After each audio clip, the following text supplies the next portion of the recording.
The air you're breathing is a crystalline liquid form. Today, we're going to be talking about water and the importance of water and the sacredness of water, the rituals that we can be within water. And just a thumbs up, is the sound consistently okay for you guys? Perfect, thank you.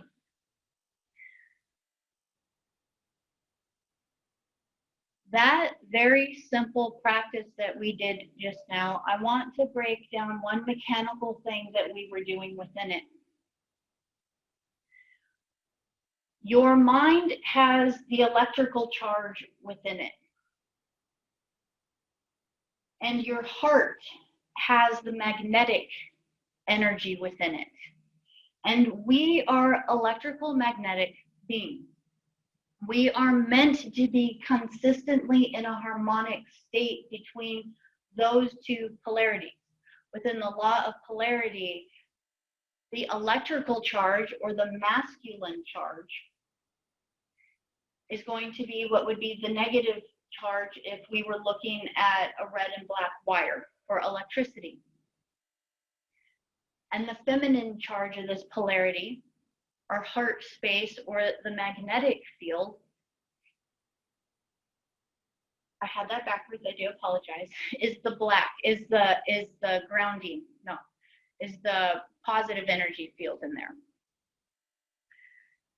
So when we are actually taking both of those, if you realize that if you wanted to actually turn on a light bulb, you actually need both of those connected, or else the light bulb's not going to work.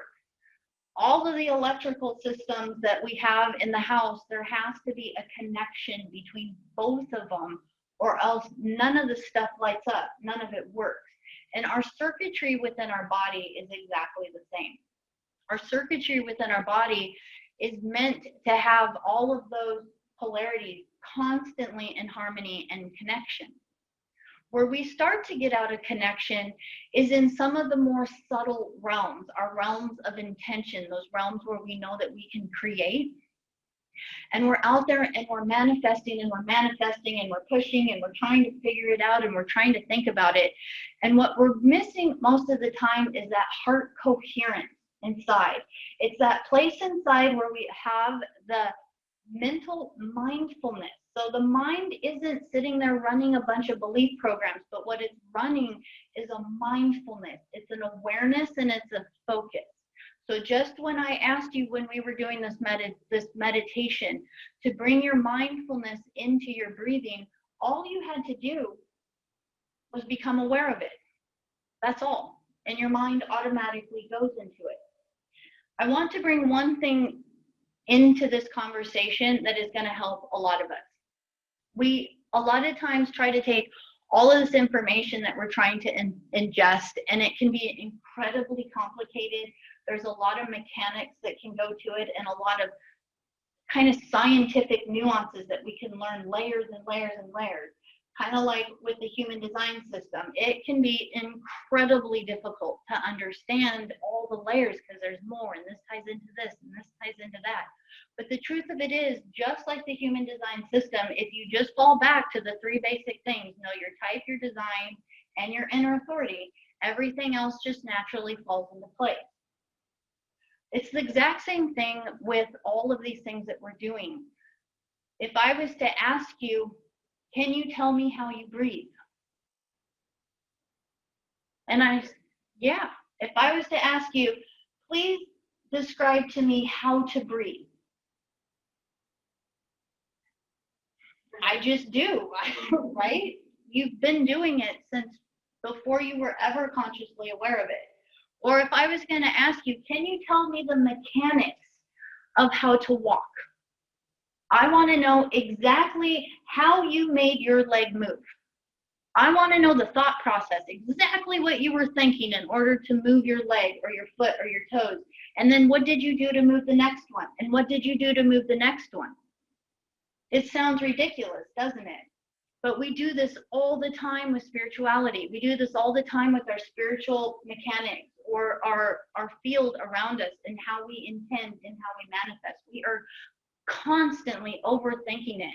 We're sitting here with every nuance going like, no, no, no, no, no. Tell me what neuron in your brain did you fire in order to make your finger move or your leg move or how you made your lungs breathe.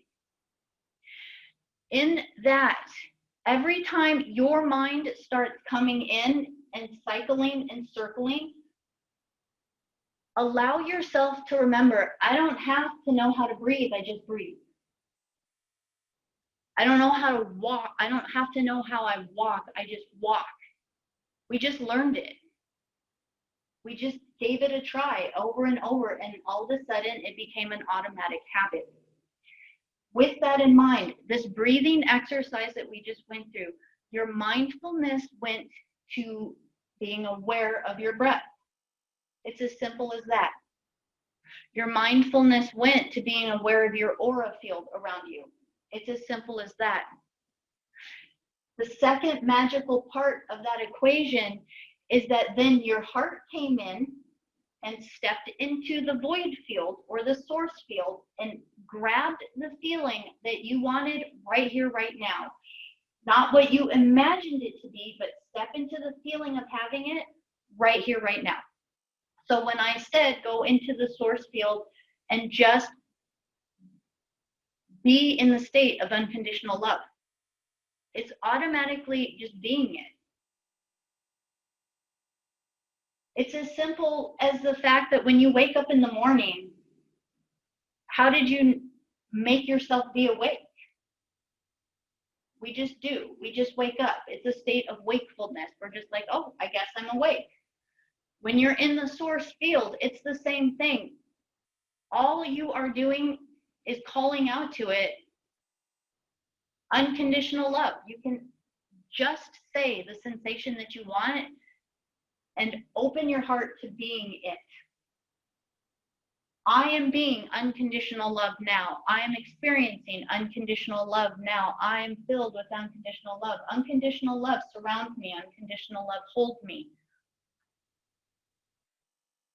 You are just being in this field of having and being. And in that state of being, there's no work to try to get it. There's no work of, I don't have it, but how do I get it? You just are. You are just breathing. You are just being it. And as you are in that field, you're holding that sensation with your heart. And the second part of that is as you're holding it with your heart, now you're allowing your mindfulness to sense your field around you,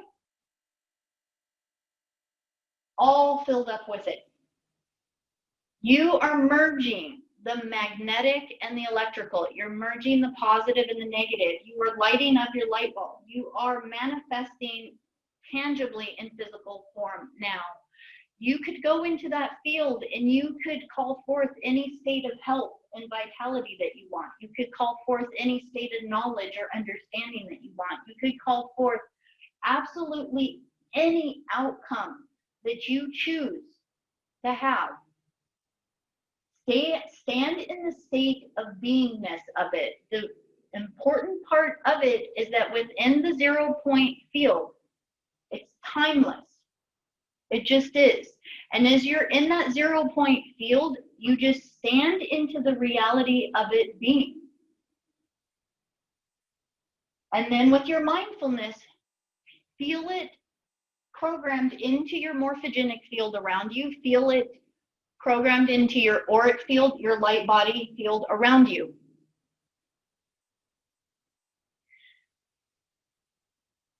That very step that you could be in right there is going to start to merge your heart-mind coherence.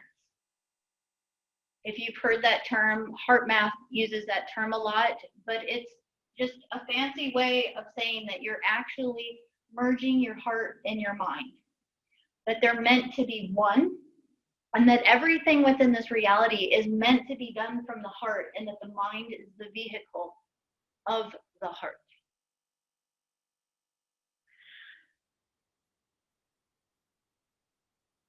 So within that, let's go ahead and start playing with the idea of water, because water as each of us knows, is one of the most vital and important elements that is on the planet. And we think of it as one of the 5 elementals on the planet that we got air, we have fire, we have earth, we have water, we have metal on the planet.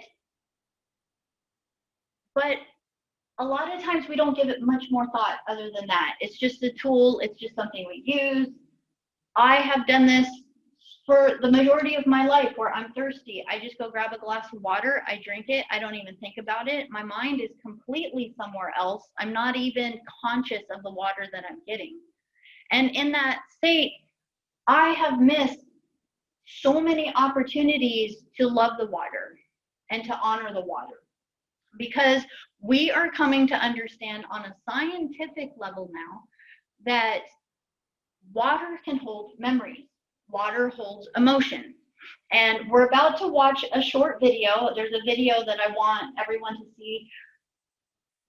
So just for the people in the Zoom, if the video doesn't sound super amazing, it's actually also on the water resource page so that we can hear it again later. It's one of those really great videos to hear a couple times. But I want to play this video. It's an amazing explanation that goes through a different array of perspectives of work that's done with water. And as you watch it, I want you to just think for a moment that the earth is comprised of about 70% water. Our human bodies are comprised of about 70% water. That the air we're breathing is a gaseous water. That there's ice on the planet, that the crystals that we're holding, all of this liquid water is actually liquid crystals. And that when we get to an understanding, we're going to realize that just about every single thing we touch on this planet is crystal. So when we think of water, think of it as living liquid crystals that are assisting us in developing our crystalline body, our crystalla body. That this is actually the DNA we're coming back into. And we're rewriting all of our carbon-based DNA back into our liquid crystalline form, which is the living form. That it communicates with our cells in our body. And much like how we don't really consciously know how we breathe, we just do it. We just breathe. The new light codes that are coming in on the planet, the upgrades that we're getting, all of when people talk about getting downloads or we're getting upgrades from our DNA, or the crystalline codes are coming in, or we're getting our fire letters back, or any of these things, if you can just understand that what's happening is happening at such a cellular, genetic, and DNA level that it's not something that our mind needs to think about. It's just automatically happening.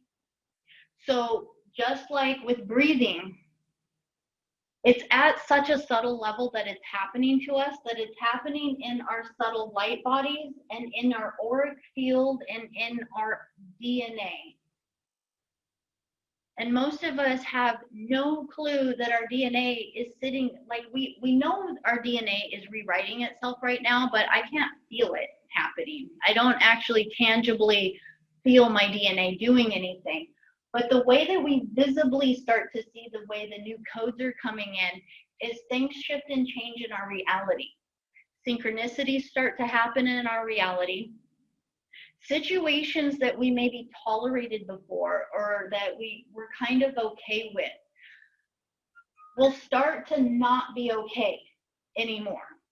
If it's not within your ethics and your truth anymore, relationships may need to start shifting and changing. Jobs may need to start shifting and changing. If they were based on old beliefs and old programs and old domination and control programming within us, and you start to clear that out and purge out all of the not self, if you start to purge out everything that's not you and start to stand more in your divine truth over and over, there's going to be situations in your reality that are just going to they're going to be grating, they're going to be annoying, or they're going to bother you more. And the reason why they're bothering you more is because you're not in resonant frequency anymore. That is how you visibly see that your DNA is shifting and changing.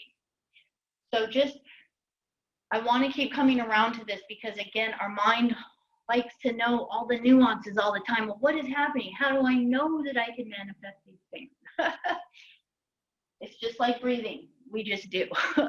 So I'm going to turn this and I'm going to get a video on. Southeast Asia. The year is 1956. The place is a secret military laboratory for developing and producing weapons of mass destruction. Work has been underway here for several years on a powerful new generation of bacteriological weapon. The scientists are discussing what properties this weapon should have at one of their protracted secret meetings. Suddenly, the session breaks off. All of the participants are taken to the hospital with symptoms of severe food poisoning. An investigation into what happened quickly hits a dead end. The scientists had consumed nothing except water from the carafes on their table. The water was tested. No harmful additives were found. Its chemical composition was H2O. And that's what the report said: poisoning caused by ordinary water.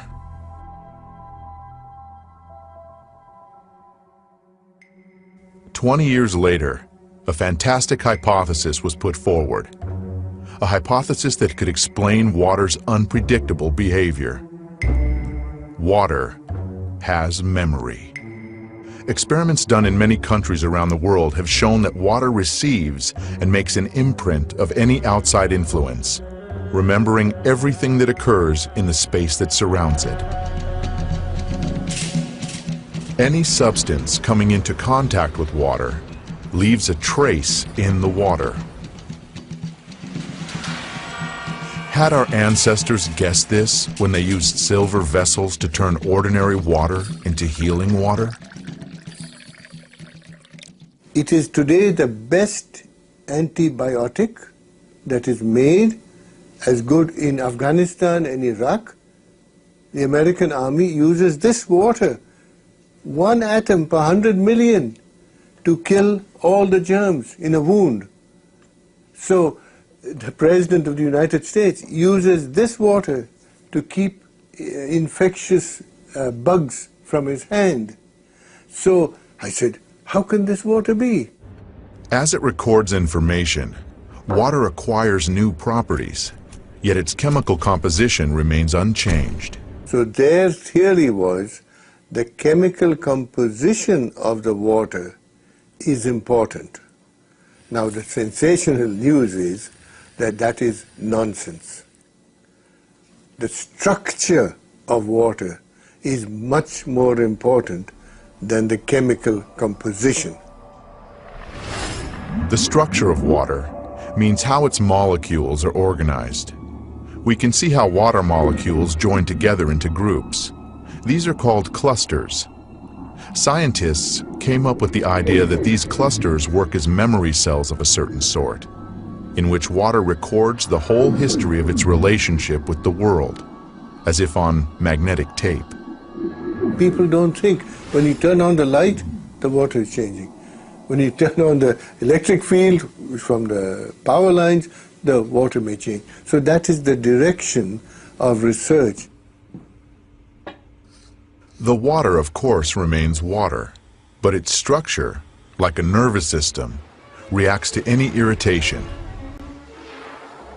Modern instruments have made it possible to record the fact that within each of water's memory cells, there are 440,000 information panels, each of which is responsible for its own type of interaction with the environment.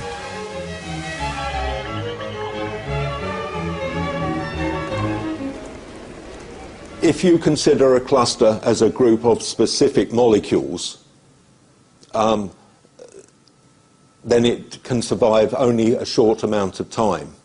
But if you consider it as a structure whereby molecules can leave and other molecules come in, the cluster can last effectively for a very long time. The stability of the cluster structures confirm the hypothesis that water is capable of recording and storing information. It may be the single most malleable computer, which can, it's like a computer memory. It's the memory of information. We must know how it is arranged. It is like the alphabet. If I give you the alphabet, you don't know a word, you don't know a letter, you don't know a sentence. So the molecular structure is the alphabet of water. And you must make a sentence out of water, and you can change the sentence. We have carried out many experiments on the effect that quite diverse factors have on samples of water. Magnetic fields, electrical fields, various objects, and also including a human presence and human emotions. And it became clear that positive and negative human emotions are the strongest element of influence. Professor Korotkov's laboratory has conducted numerous experiments on the effect of human emotions on water.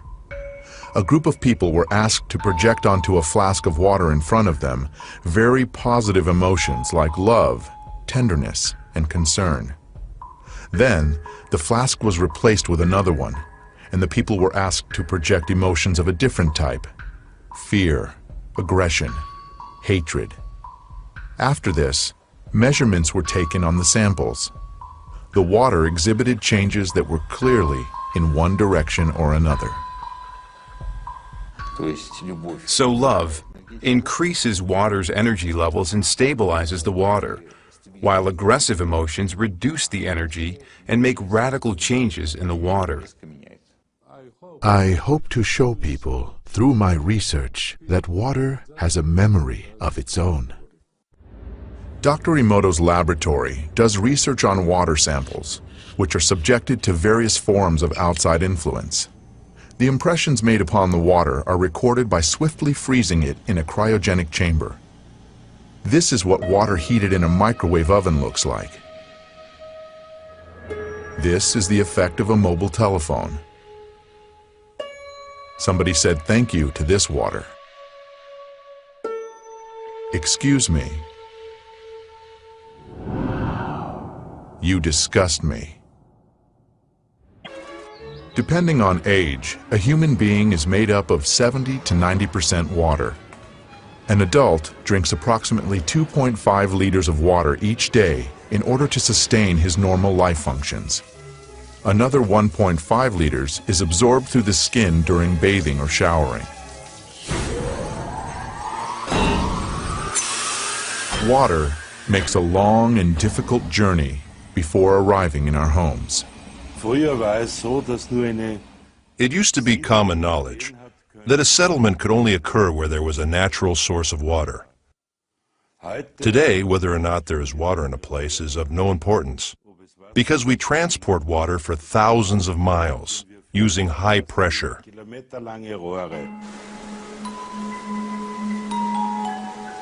In nature, rivers and streams always flow along a smoothly curving course.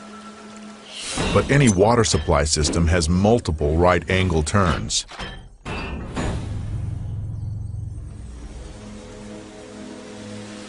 The natural structure of the water breaks down more and more with each such turn. Water from a water supply system which flows into our homes through pipes has various forms, crystals of various forms, but they are all deformed. That is, it may look like this. It can look like this or have these crystals in many other arrangements, but you won't see any symmetry or beauty. Water that flows in a floor panel heating system is devitalized and rotten. It sucks energy out of the people, plants, and animals living in that house. It actually steals the energy. It is well known that the water supply in many large cities is a closed-loop system. After undergoing aggressive chemical purification and passing through powerful filters, the water in these systems is returned to our homes, still remembering the chemicals and the violence it was subjected to. Even stronger, however, is the informational pollution that the water accumulates as it flows down miles of long pipes through thousands and thousands of houses and apartments.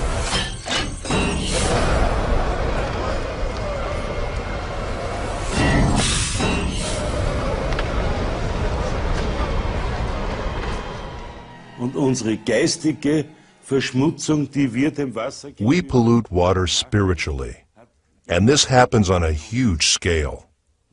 Why?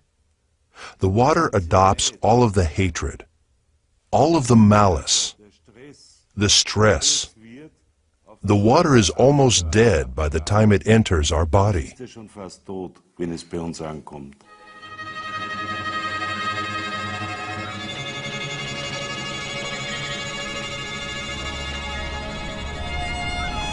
Our Earth is a gigantic container of water in which all forms of life arose, and every living thing is itself essentially a container of water.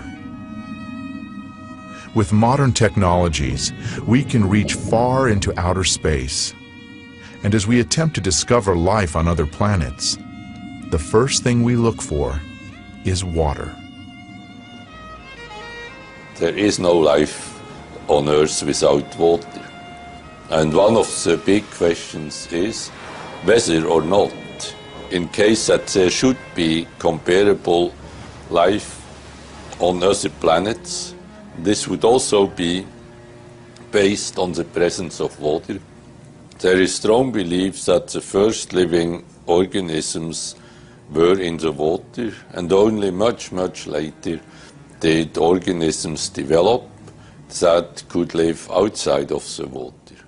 I don't think that this is at all a coincidence. I think that scientists should look more closely at how water interacts with their molecules. At a molecular level, it creates the structure of DNA. We wouldn't have the DNA helix without water.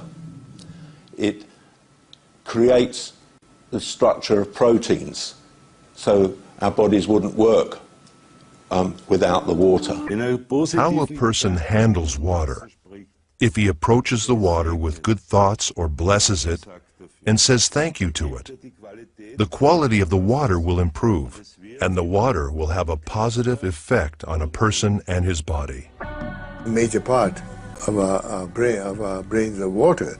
So the water and the easy movement of the water molecules and so on will leave part of that imprint.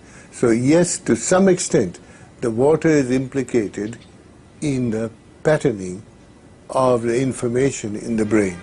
Now when you look at organs, say the heart or the lung or muscles or the brain, then all that you can see in a simple NMR experiment is the water in these organs. The water, your head is full of water. There is nothing else but water, almost. Let's imagine that here we have a human being, and here we have water. This water contains many different types of information. If we introduce this water into the human body, then that human body will assimilate this information, which may change the person's characteristics. Let us see how this type of water affects human blood. The doctor is drawing blood from a patient's finger. Using a special microscope, we shall be able to see the condition of her body from this drop.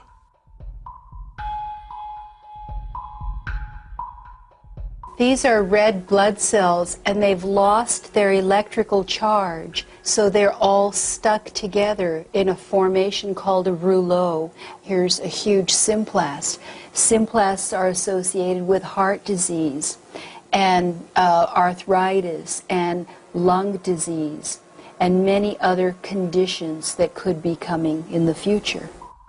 The doctor asks the patient to drink a small amount of structured water. After 12 minutes, the doctor again draws blood from the patient and studies it. So you can see that the cells then become buoyant, they become slippery, and they have their electrical charge, so they repel each other. That allows them to carry oxygen, and it means that we're changing the pH of the blood back to an aerobic environment rather than an anaerobic environment. I think that's utterly amazing that just drinking water could do that. All right, welcome back. So a couple things that I wanted to point out from that video, which was absolutely such a fun story, in my opinion, even though it was a little negatively oriented, this video actually started out with them talking about some men sitting around a table who were brainstorming biological warfare that they could create diseases to attack people. And they were in a very confidential area where the only thing they allowed into the room was water. And they sat there, and the whole time, all they were doing while their glasses of water were on the table was sitting there thinking up the worst, yuckiest diseases that could harm people. And the next day, every single one of them was deathly ill. That is incredible. They actually took the water and they went and they tested it. They did all these things. The thing for us to know is that the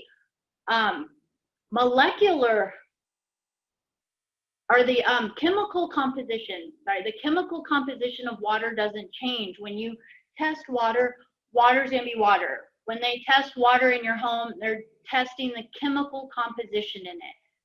What does change based on our thoughts, feelings, emotions, and whether or not our water is treated sacredly is the structure of it. And the structure of it is those cool pictures we see from Dr. Emoto that has, like, you know, the perfect crystalline snowflake looking one. And then there's the ones that have been by the cell phone that I'm just sitting there going like, oh my gosh, I carry my cell phone with me everywhere I go. So all the cells in my butt cheeks probably look like that.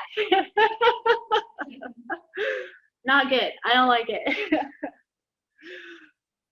Also, another point I want to put out there is that fact that water needs to go through a specific structure an actual process in order to be restructured. So nature has its natural process where it goes, it gets evaporated, it goes through the clouds, it rains in the mountains, it comes down the rocks and the rivers.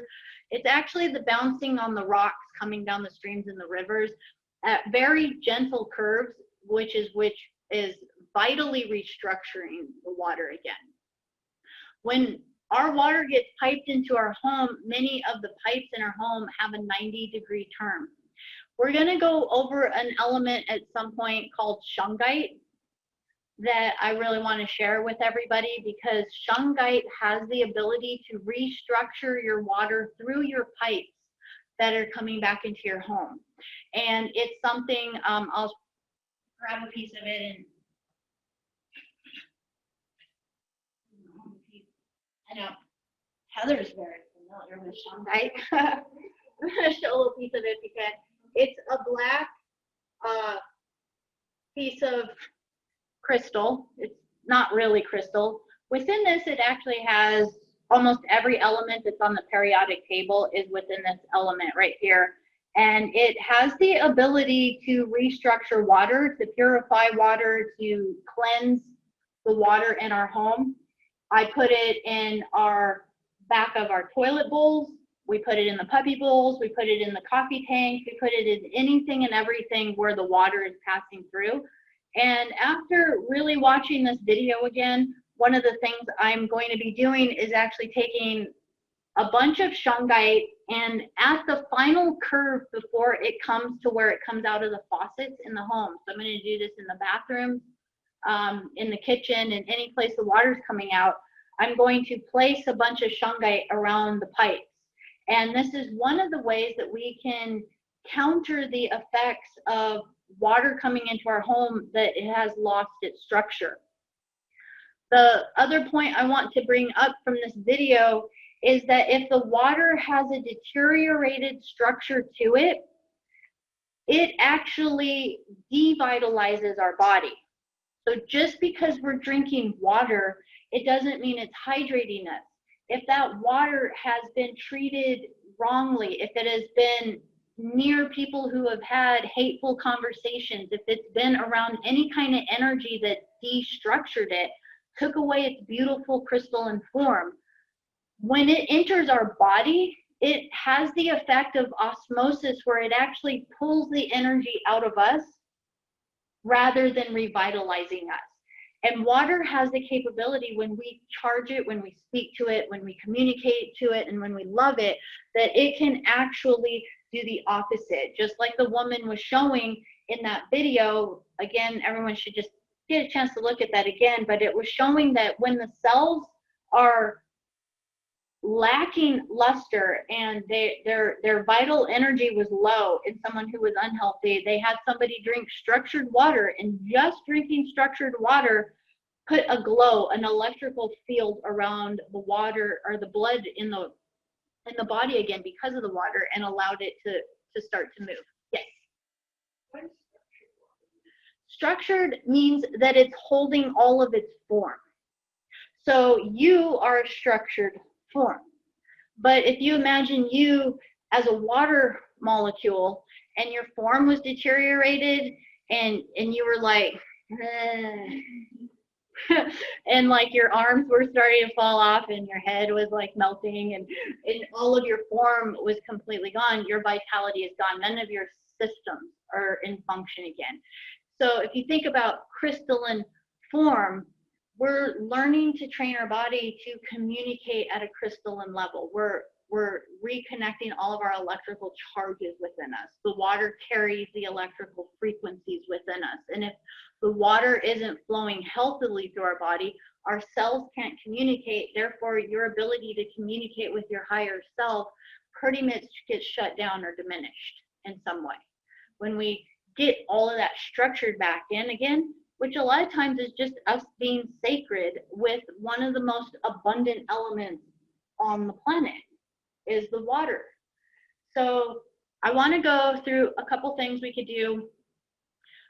Actually, I want to tell one more thing. I'm going to go a little bit darker for a minute because you guys are here for truth. So I'm going to make sure you guys get the truth. We understand that us as a human race and a species is being diminished. That there are beings on this planet that do not want us remembering our truth, that do not want us being at our full capacity. They don't want our radio signals completely hooked back up and us communicating with our higher self, with source, and with all of our galactic family anymore. They're like, no, nothing out there. I don't know about you guys, but to me, all the smoke in the air is a really great way to kind of put a lid for us to not even see what's going on anywhere on the planet right now. There's no sun, there's no solar there's no solar light codes getting to us right now, no galactic codes. They put a lid on us. And it's one of those things, you go outside, you can't even see the stars right now. So we're being completely masked right now.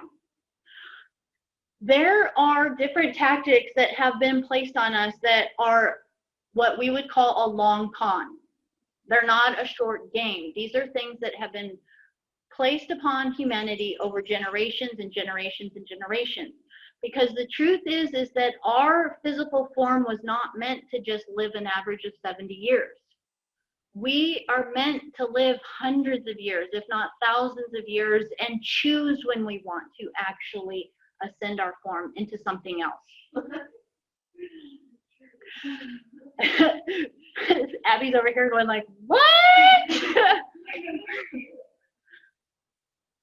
So just to even put some of this out there, the truth is always hidden in plain sight, and they always hide it around a lot of mistruth.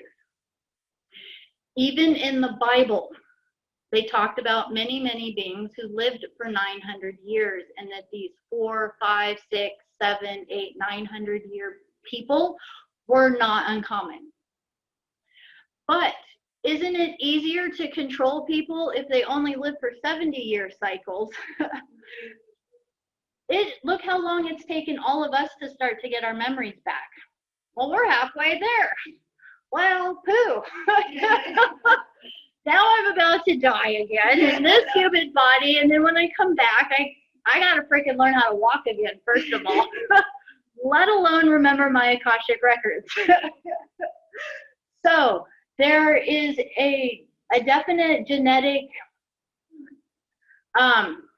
tinkering that has been going on with our form, not only through mind wipe technology, but also in decapacitating our human form. And also, ladies, I hate to put this out there, but we weren't meant to menstruate every month. Our menstrual cycle and our reproductive cycle was meant to be more in like a 7-year cycle. And it was a very sacred event that the entire community was a part of. When a new soul was going to enter into the community, everybody knew that the soul was coming in. And they decided, no, well, for the breeding programs, we need a few more of these people to suck some energy off of. So they actually cranked our reproductive system up to where we could have a child every year if they wanted to make us. Right? That sucks. So we know that our food has been genetically modified. What is that doing? That's stealing the life force from our body. Now, we also know that there are a lot of Luciferian tactics that are going on this planet, that we have been used as a human race for sacrificial purposes, for blood sacrifice, for sacrifice to demonic forces, and that this is all going on around us, and we're watching it. We're watching it. A lot of us are having a little hesitation to wanting to know how bad it's been. But when we choose to move the veils, we're going to see that our children that are being found from this human trafficking, we are doing amazing things, holding the space for them to come home as we start to heal some of these nefarious practices. So let me play this scenario out for you. It is known that in the ancient practices and in the dark magic, these are sorcerers. These are beings that when you read the history books and you think of like the Asian sages that lived in the mountains, and the Tai Chi masters and the gurus and all of these people that held wisdom, or Merlin and the wizards and all of these people that held the magic, right? And all these different historical stories. If you actually read the stories, and honestly, fairy tales have a lot of truthful history in them, but if you read them, you're going to see that there's always the ones that didn't want to give up the power, and that the power was how they actually controlled the people. And so there became a lot of dark sorcery, dark magic, Luciferian forces. Luciferian really just means false light. It's beings who want to portray themselves as light, but they don't want to do the good work to get their own light, so they just take yours. That's all that is. Luciferian is false light. Satanic, which is also what we see, is really nasty, nasty stuff on the planet. They just flat out don't give a crap about any of it, and they're happy to be in the demonic realm. So within this, I'm going to tell you about a practice that has been done in Indonesia and within the dark magical arts. And you're going to see how this is getting played on us. The dark magicians in Indonesia, who knew the very high sorcery and magic, would want to put spells on people. And they knew that the blood was sacred. So they would do things to actually trick other people by torturing animals in innocence in order to mask that blood and trick other sorcerers into taking their spells. But one of the magical spells that they would do is they would go get the blood of a dead person. So they would get a dead body and they would extract the blood. They would take this blood that was dead and they would take it and spread it over the doorway of the person that they were trying to wish harm on. Because they were putting dead blood on the doorway, what that blood was doing was programming every person that walked underneath that doorway. Their DNA cellular structure got programmed by the dead, by the death programming. What it did is it told the cellular structure in the living humans to start dying. It actually programmed the body of the living person to start reversing and preparing for death. Not only this, but anyone who came in contact with the blood that was of a dead person that they did the occult practices on, they would become more passive. They would become more receptive to outside suggestions. Their mentality would deteriorate and they would be more manipulatable, where people could tell them things and they would just be gullible and believe it and go along with whatever was presented to them. Okay, you guys get that little scenario for a minute? It's incredibly messed up and hard to hear that, you know, people out there are willing to go through such lengths in order to harm another person for petty jealousy and all these other emotions and to maintain power. A lot of times this happened when one sorcerer would get pissed at another sorcerer because they thought they were getting overly powerful, and everybody that got hurt in the middle who gave a crap about them. Now, our water sources, when they are tested, are laden with so much poisonous, toxic chemicals that it's off the charts. So first of all, our water is completely damaged structurally by all the poisons that are put in our water. But secondly, when our water gets tested, because our water is under the effect of all the chemtrails that are happening, all the chemical warfare, all the cell phone towers, all the industrial complex plants on the planet, let alone just the waste that we do on the planet, and we don't even think about it. But not only that, when they test the water, they find within the water human blood, red blood cells and white blood cells. Our water system, not to gross you guys out, but is full of dead human blood. So I am saying this because I want us to be aware. I want us to wake up. I want us to remember. I want us to know that we've been put under the sleep spells, that the food that they got us eating, why are the lines so long at McDonald's and all the fast food places? Because that crap is fake. It's addictive, and it's completely blocking all the lymphatic and the cellular structure in the body, so it can't even absorb our real water anymore. People are willingly walking to the slaughter. They don't care. We're here to hold a different frequency. We're here to change it.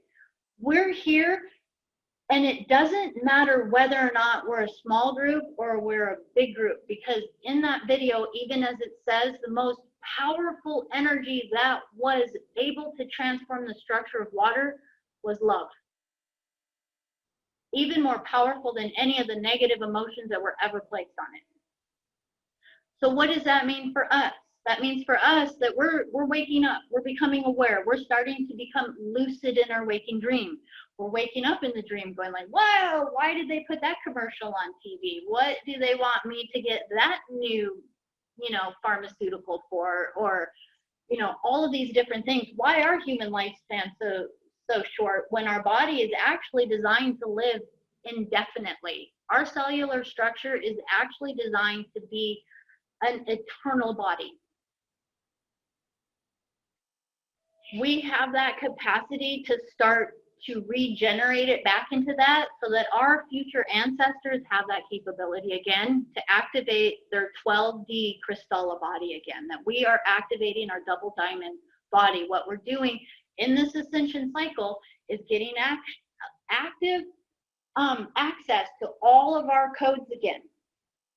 Again, it's as simple as breathing. You don't even have to know what's happening. Our job is to hold our intentions. Our job is to be mindful in every moment. So this is what mindfulness is. When I walk in the door and my mind is thinking about 100 projects that I got to do today, or I need to do this and I need to do that, and I'm not even thinking about it while I'm washing dishes and putting them in the dishwasher. Is that mindful? I just completely dumped all of that junk on the water. If I wake up in the morning and I wake up too late and I'm like, oh my God, and I have a huge project to do today and whatever, and I'm in the shower and I'm like, and I'm being all whatever, that means every molecule of water that first of all could be sacredly cleansing me is now actually stealing my vital energy because I've just programmed it with chaos. That means that when I'm walking Archibald, or I am doing a session with somebody, or I am playing with the plants in the garden, and if my mind is off and I'm not thinking, every sacred breath I'm taking, which is an etheric form of liquid crystal, it's an etheric form of water, which I could be inhaling in and out because there's humidity in the air we breathe. That means every breath I'm taking, I could be transforming through that mindful intention. Remember the positive and the negative? When we're breathing in, we become aware of it. We become mindful of it. That mindfulness allows us then to put our awareness into our field around it. And what do we want to pull into it? Get into that theta state of mind, that meditative state of mind, that place where your body disappears. And you're in such that bliss state that you can be mindful of your physical form, but you're so in that 0 point state that you pull it in and push it through. Every time you stand in a creek or waterfall, or you get the chance to go to the ocean, you're touching all the water on the planet. I'm going to bring this book up again. I'm going to show it on here. It's Louise Hay's Heal Your Body.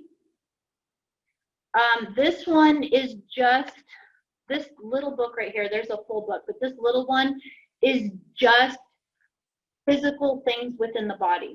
So say if I look up and I'm turning onto here, gray hair, because I get that. And say that I'm really wanting to program my water and restructure it with energy to help with gray hair. So the great thing about this Louise Hay book is that it gives you the emotional imbalance that we're usually holding with it. And with gray hair, it's stress, a belief in pressure and strain. And then the cool thing is then she gives a great affirmation on there. I am at peace and comfortable in every area of my life. I am strong and capable.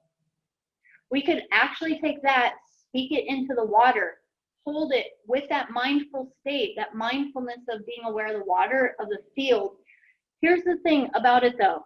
When you say, I am at peace and comfortable in every area of my life, you want to be in that theta state. You want to be in that 0 point field. You want to be in the feeling of being at peace. You need to allow yourself to just be it. Just like breathing. There's no thinking about it. It's just being. Oh, that state of being at complete peace and comfort. Pull that in.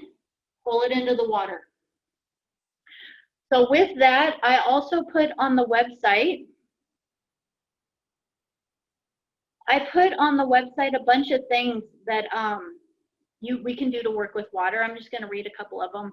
Again, I really like the one where I'll even go in the morning and just hold this up to the sun. When we have a sun we can look at.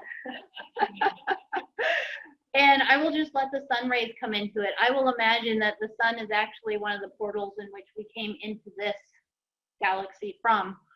And as I do that, it's actually holding codes that are highly beneficial, and just allowing that to come in and the cosmic codes to come into the water, and just being open and receptive to being my best being that I can be. And hold that, allow it, be in that meditative state, and then drink the water. I will say showers. We do it every day. Bless the water as it's raining down. Make it a sacred moment. Everything that you're thinking while you're taking a shower is either lifting you up or breaking you down. Oh, absolutely. I want to, so is it different if you're asking the water to cleanse you of all the worry and other lower vibes, wash these energies away?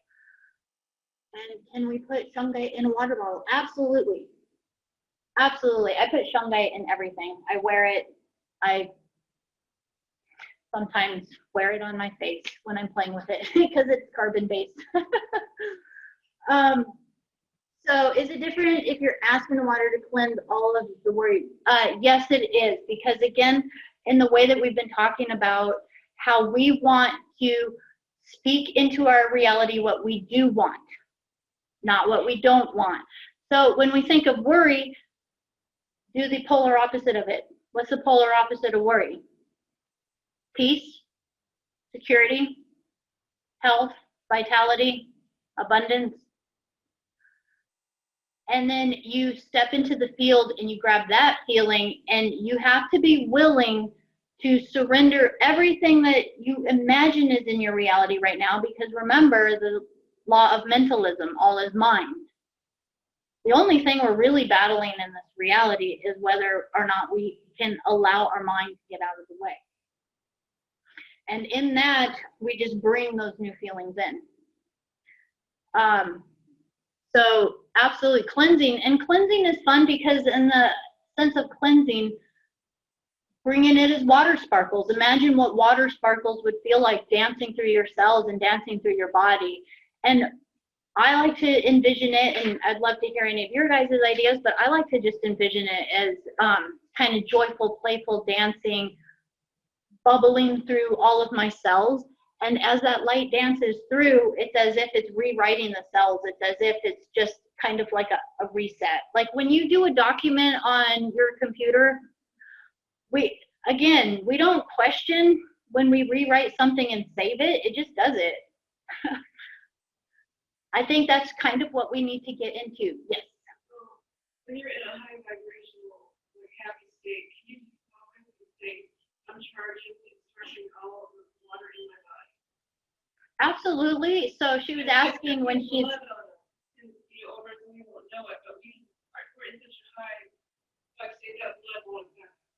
That's a really good question. So she was asking if when we're in a high vibe, happy state, can we imagine that coming through and rewriting everything through us, cleansing us? Absolutely. Also, for the blood and all the blood ritual sacrifices that have been done on the planet, the revocations that are on the website. Again, what we're doing is we're taking our sovereignty back. We're taking back our right to our body, our right to our energy, our right to our field. And when you proclaim that all places where my energy has been siphoned or taken from me, or where any dark magic spells have been placed on me, or where I have been used in any breeding programs or any satanic ritual, or in any way, shape, or form that this has been performed within me or my family or ancestral lineage, I do not consent to it anymore. I am standing here in the time of no time and no space from the 0 point field, and I am completely proclaiming that I rewrite my field now. I ask that all be rectified across all fields of all time, dimension, space, and reality. And I ask in this very moment here and now to be brand new. And we can proclaim our truth right after that. And the Ho'oponopono is absolutely amazing. So we're being asked what happens if we just say, I love you, I'm sorry, please forgive me, and thank you. Ho'oponopono is one of the most beautiful sacred rituals that you can do. When you don't want to have to think too much about any of it, it really allows us to put the balance in everything. So the blood sacrifice, absolutely, or any of the things within the water, we can restructure it. Again, remember, yes, we're doing it with our mind-heart coherence. Put your intention on it, and then pull the feeling you want into it. As simple as that, and just hold it. Be in that vibration. And all of the places, and if you want to get a visual, there is a video on the water website where, again, they've taken water from a toxic river or pond, and all they do is they stand around the table and they intend love, and they intend good feelings towards the water, and then they test it again, and it cleanses, it purifies the water. So just know that that's doing that with you. on the website. So pray into the water.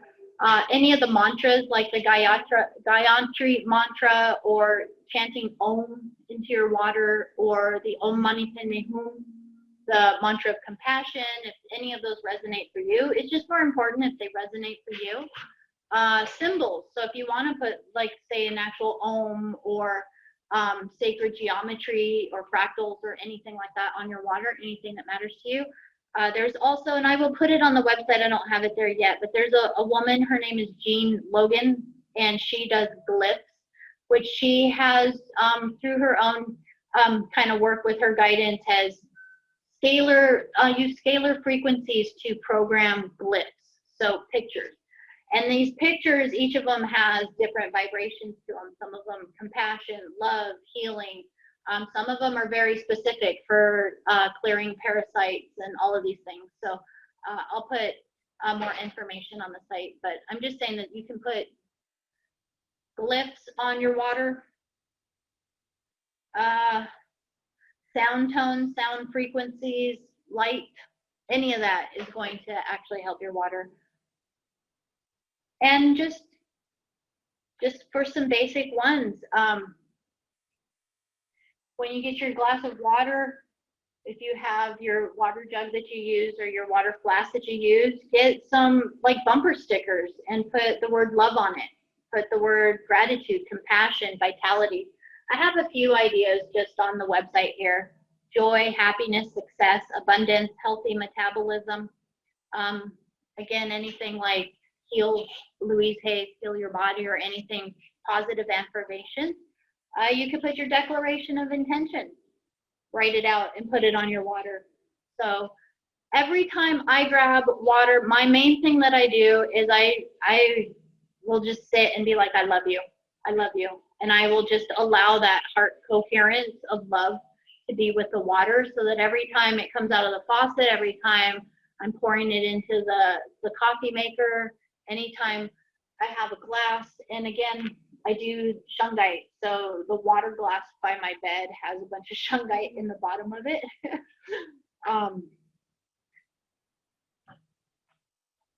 Yeah.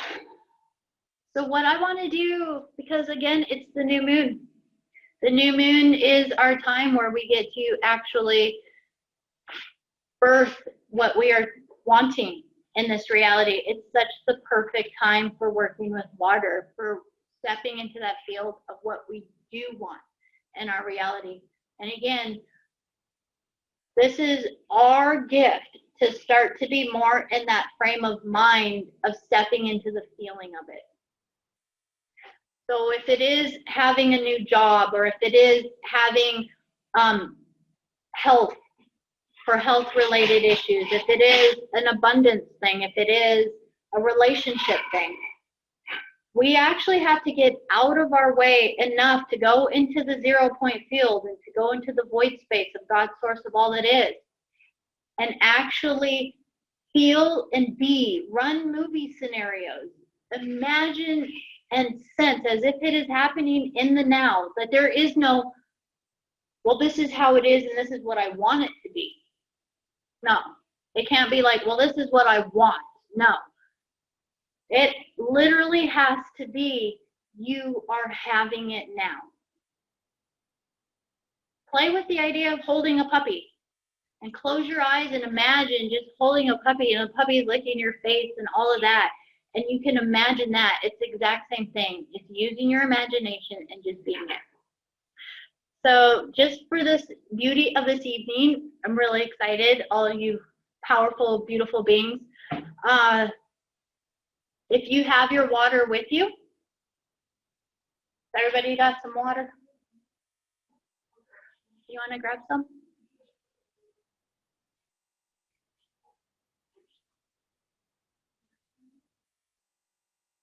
Everybody's just grabbing their water really quick.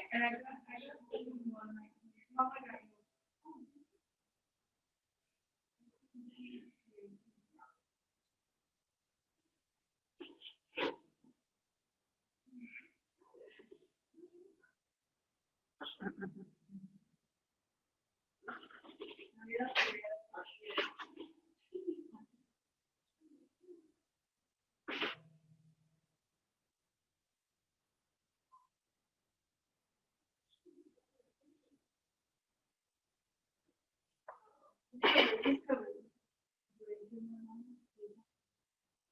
All right.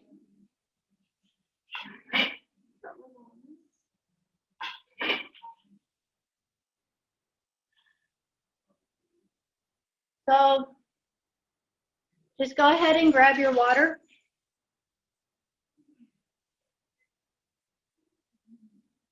And as you're holding your water, go into your infinity breathing.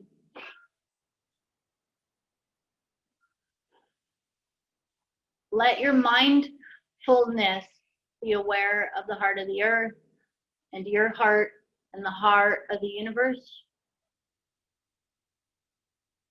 Breathing in and out with you. Now allow your mindfulness to be aware that the air you're breathing is touching every part of your body.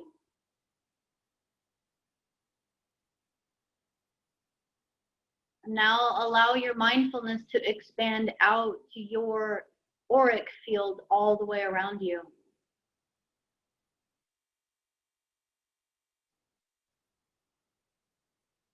And as you're breathing in, now allow your mindfulness to drop into your heart. Become aware of your heart and feeling it like a crystalline light within you, breathing in and out.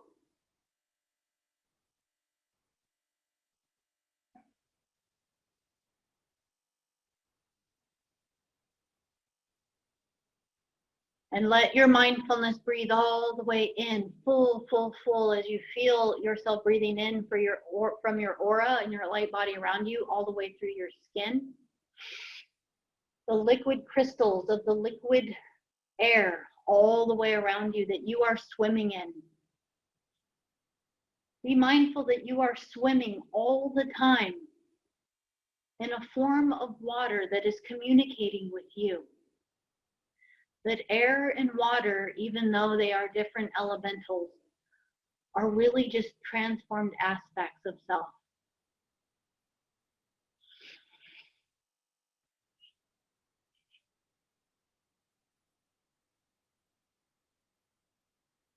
And now it's your gift to bring your mindfulness into this liquid crystal in your hand.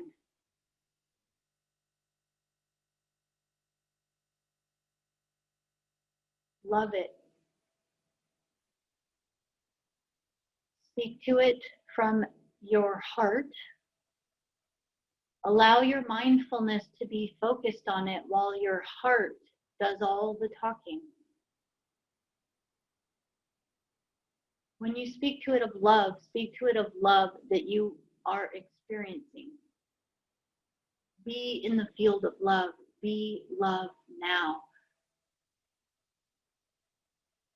And the amazing thing is if you allow yourself, you may be aware of how the water is loving you.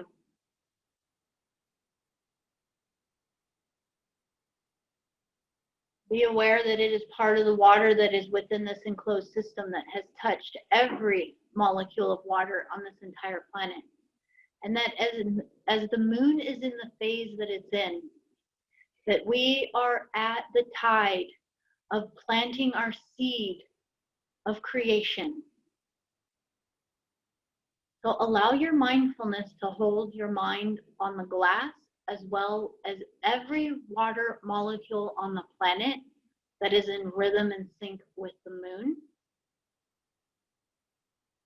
And in this beautiful ceremony, now speak your creation into the water now.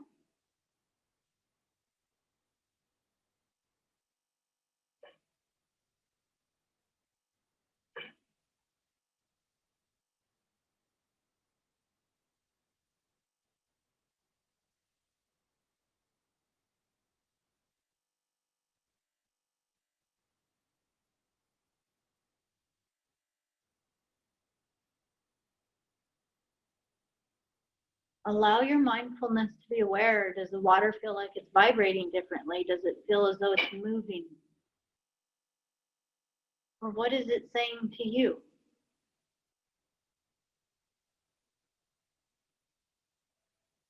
When you're ready, through this sacred ritual as we all together hold this space of beauty, of love, of vitality, of joy, of compassion. That I ask that all of you hold the crystalline hearts of every soul and every being on this planet, for all who are seeking, all who are choosing, and all who are ready. And as we breathe and drink this liquid crystal into our form, may its infusion and structured beingness be so now, and so it is.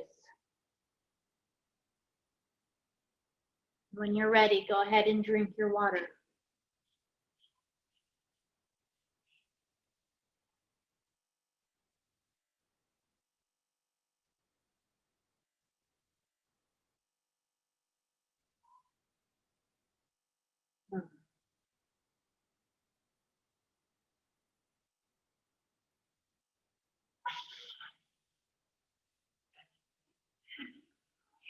Woo.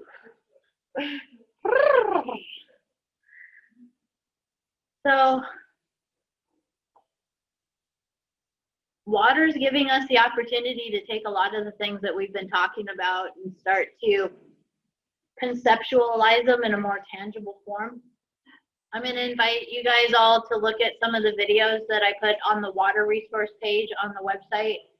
And if you think of ideas or other ways to work on it, work with it in conjunction with it, text me or email me, and I'd be happy to add that to the site so that we can keep adding that for each other.